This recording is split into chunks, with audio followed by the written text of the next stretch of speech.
Sama ka. Sige. Mayong adlaw mga kahigalaan. Today we are going to a resort dahil mag-outing ang FamBam. Sobrang dami. Ngayon kami lang dalawa muna magpapakita pero mamaya riot ito. Especially pag kasama to. Hello! We've already got some stuff here, all the food and lahat ng mga gamit namin. Hindi kasama ang basura pero andito po siya. Yan. All those stuff. See you later.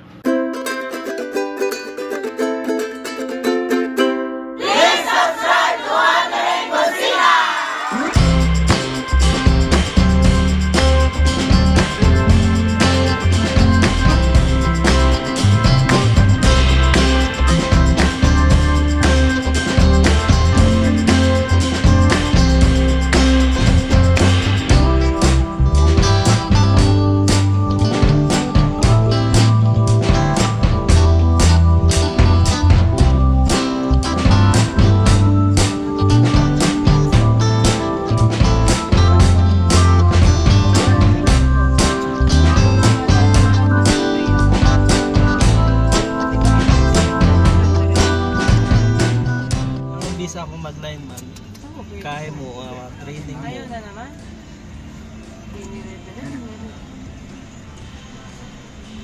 Nagbabasa siya kung magkano na lang balance mo. Wow! Galing. Kaya pag kayong kasunod mo, nasa 10,000 may 10,000 sa yung balance. Grabe. So, andito na tayo sa Casa Decoración. Everyone's arrived. So we have reached Casa Decoración. Nasa border po ito ng Barangay Calulot, Bulaon, San Fernando, Pampanga. Hi! So we've come to this place. This is our second to the last day dito sa Pampanga. Kaya sinulitin namin with the FamBam at pumunta kami dito para mag-swimming and to have fun. Wala naman siya. Tao po! Tao po! Tao po! Casa Decoración is an exclusive resort and events place. Minsan tinatawag din nila itong farm resort. Maliit lang yung lugar pero na-maximize nila. Napakaganda ng arrangement ng mga plants, parang tropical paradise pagpasok or pag nasa loob ka na.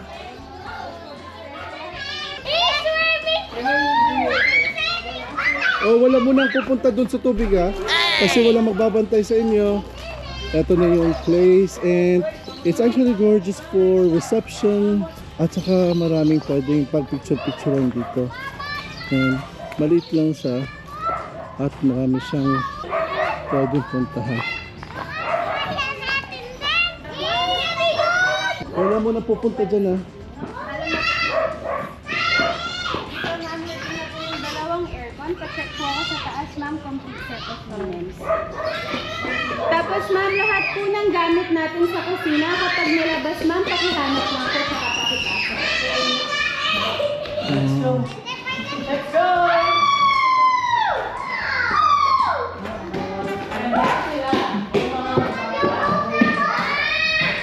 Wow! Ito yung bilang. So ito yung okay. Tapos po ma'am, all blinds po are working properly. Okay. Yes po. All blinds ma'am, working properly. Okay. Dito na tayo. Restroom dito ma'am, tapos po yung baba mirror. Dahan-dahan. Pag may nahulog sa inyo, wala makakaligo. Baba muna, hindi kayo makakaligo pagka makulit.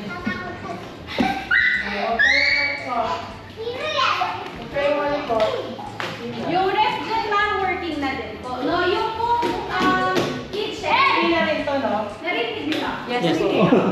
Balik muna, Sanay kami dyan. ano. Ito ng door ng kitchen at saka ng CR kasi wala pang aircon. Okay.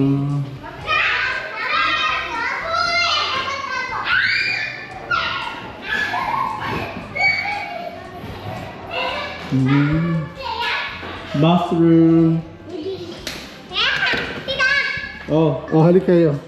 Labas muna tayo. The resort is perfect for a family getaway or pwedeng pang barkadahan or corporate. Meron silang spacious mess hall na may libreng karaoke hanggang 10 p.m. at may playground for kids, barbecue area at several outdoor toilets. We rented this place overnight last year and we spent 17,000 pesos for 34 packs. Yan yung ano? Dito kayo. Sige. Iwan ko na to dito. Oo.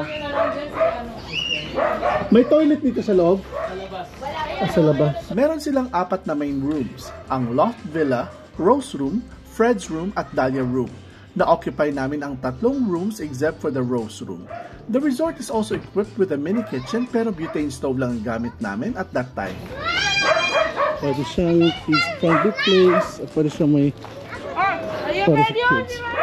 There is no lifeguard kaya pag may mga bata, kailangan alert ang mga adults sa pagbantay, especially the adult family members. Andiyan na sila.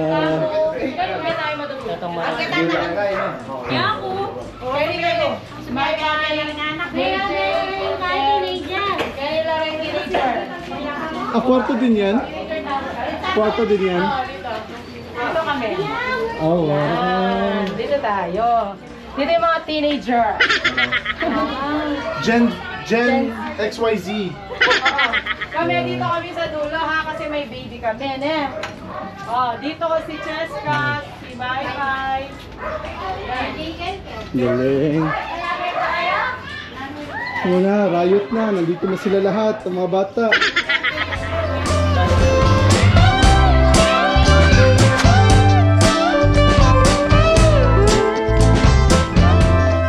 What's nice about the place is also the fact na kita mo ang Mount Arayat. Hindi ko na lang napakita kasi nakalimutan ko. However, the place is surrounded by natural greens at meron silang bird cage that adds charm to the surrounding sound and to the place as a whole. They even have some Instagrammable corners as well. If you have an eye for photography or kung mahilig ka mapapicture, you can definitely see the spots. Meron silang pa-parrots, lovebirds. Sa likuran naman, maliwala lang. You can actually have some corner pictorials dito. And then dito sa area na to, yung backside ng swimming pool. This family getaway with the family of Chef Mark is actually our final hurrah of our Pampanga, Luzon visit. Since we started Wandering Kusina noong 2019, hindi pa kami nakauwi ng Pilipinas, kaya tinodo na namin ang kasiyahang ito kasama ang kanilang pamilya. May cabinet dito for food safe at saka for yung pila. Okay. Pag in case po gustong umorder ng drinks or alcoholic drinks, Grab po. grab na. Or pwede din kami magkumuha sa labas. Pwede naman po. Okay. Wala po tayong for each. Oh, good. Okay po. Thank you. Ito yung donut, tapos ginaganyan. Nakalimutan mo isaw-saw sa ano, no? Asukal. Oh, masarap yan. Classic donut yan ng Yours Kitchen. Yours Kitchen. Dali, kumuha ko. Penge po. May feeling. Diba? Anong feeling? Ha? May ano yan. Cheese. Sarap. Sarap. Delicious donut. Yeah. Awan eh. Ali, ano pa meron to? Kanya-kanya filter. Ano pa meron to kanto? Sarap. Kaya, magsikain muna kayo. Ayan, pasit pa Yan. Kumain kayo ng palabok, pansit. Yung mga gustong Ito na yung food for today's video. Yes, meron tayong lumpiang sariwa. Ito yung laman yan. Oo, Ito na lang ako. May lumpia hubad tayo, tapos fresh lumpia na walang lettuce. And pansit malabon. Ano And may barbecue mamaya. Nagkaroon bulak na. Masarap nito. Yan. And then, ayun! Iinitin pa ba ito ulit? Okay na yan, diretso na yan. Hello!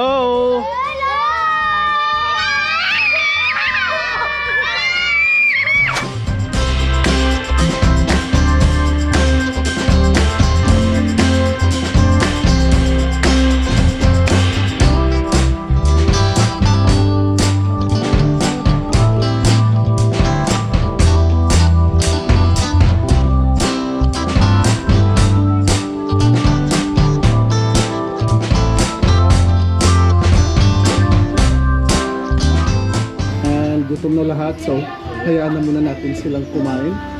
And yun, naka-on ang swimming pool.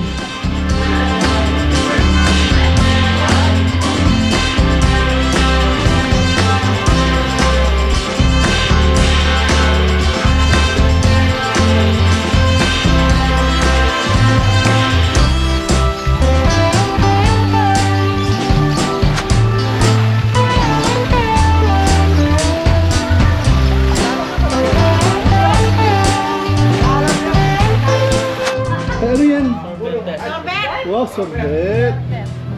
Lalawi ka kita mo ma. Say hi, Tita Arlene. Sorbet. Sherbet ang mga. Yan si Joey. Nag-iiyaw ng hito. Ayun. Hasman Diwena at ito yung iihaw niya ngayon. Yan.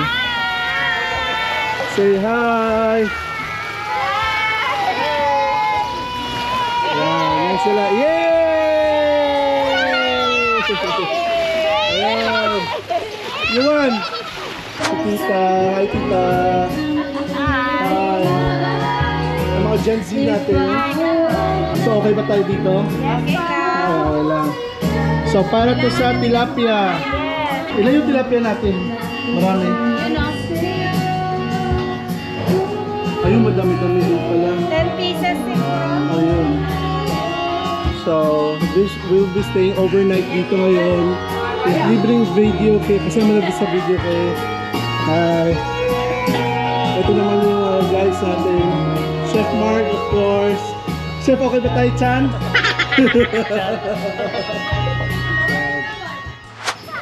Unlimited yung pool access natin, 24 hours. Hanggang nandito kami. And this is quite a good place to be in. Kasi meron siyang for kids. Yan. And this is the Dahlia room. Yun naman ang Rose room, but we are not using that. Ang ganda niya dito guys. Parang tropical yung dating. Maraming greens. And you saw earlier, maayos yung pag-arrange ng mga plants and everything else. So, relaxing talaga siya. It's really made for relaxation. And that's the back door. Ayan tayo dyan.